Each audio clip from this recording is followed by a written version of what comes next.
सरकारमध्ये सामील होण्याच्या मुद्द्यावरून शिवसेना भाजपमधील तणाव पुन्हा वाढलाय। उपमुख्यमंत्रीपदासह अनेक महत्त्वाची खाती देण्यास भाजप राजी नसल्याने शिवसेनेची नाराजी वाढली आहे। तर दुसरीकडे सत्तेत भागीदार व्हायचं ठरवलं तरी शिवसेनेत पक्षांतर्गत सत्ता संघर्ष पेटण्याची चिन्ह आहेत। भाजप सरकारमध्ये शिवसेना सामील होणार की नाही हा तिढा अजूनही कायमच आहे।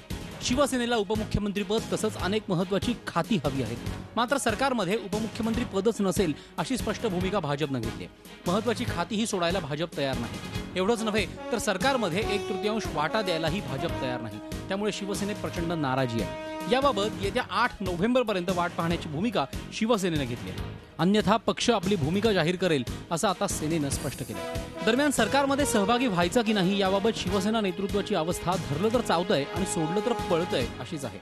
शिवसेना सरकारमध्ये गेल्यास पक्षांतर्गत सत्ता संघर्ष उफाळून येण्याची चिन्ह आहेत।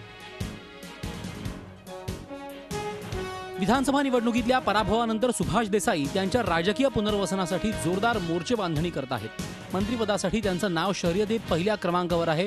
विधान परिषदेत आमदार असलेले रामदास कदम आणि दिवाकर रावते यांच्यातही प्रचंड चुरस असेल।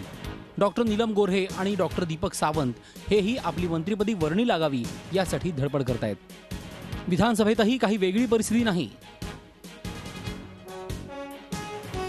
मंत्रिपदासाठी तसंच विधिमंडळ गटनेतेपदासाठी एकनाथ शिंदे, गुलाबराव पाटील, विजय शिवतारे आणि रवींद्र वायकर यांच्यात जोरदार लॉबिंग रंगणार आहे। त्यात मंत्रिपद घेताना उद्धव ठाकरेंना प्रादेशिक समतोल राखावा लागणार आहे। विदर्भात संजय राठोड, उत्तर महाराष्ट्रात दादा भुसे, मराठवाड्यात प्रतापराव चिखलीकर, अर्जुन खोतकर आणि संजय शिरसाट यांच्यात मंत्रिपदासाठी चुरस आहे।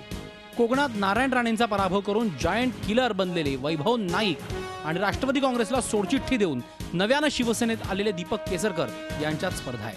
वैभव नाईक आपल्या मेहनतीच्या जोरावर तर केसरकर मातोश्रीतल्या त्यांच्या सोयरिकीच्या मदतीनं आपापलं नशीब आजमावत आहेत। सगळ्यात महत्त्वाचं म्हणजे मुंबईतून निवडून आलेल्या 14 आमदारांमध्ये दुसरी टर्म असलेले रवींद्र वायकर आणि पहिल्यांदा निवडून आलेले माजी महापौर सुनील प्रभू मंत्रिपदासाठी एकमेकांसमोर असतील। त्याशिवाय कॅबिनेट दर्जाची महामंडळांची अध्यक्षपदं पदरात पाडून घेण्यासाठीच शिवसेनेत अनेक जण इच्छुक आहेत।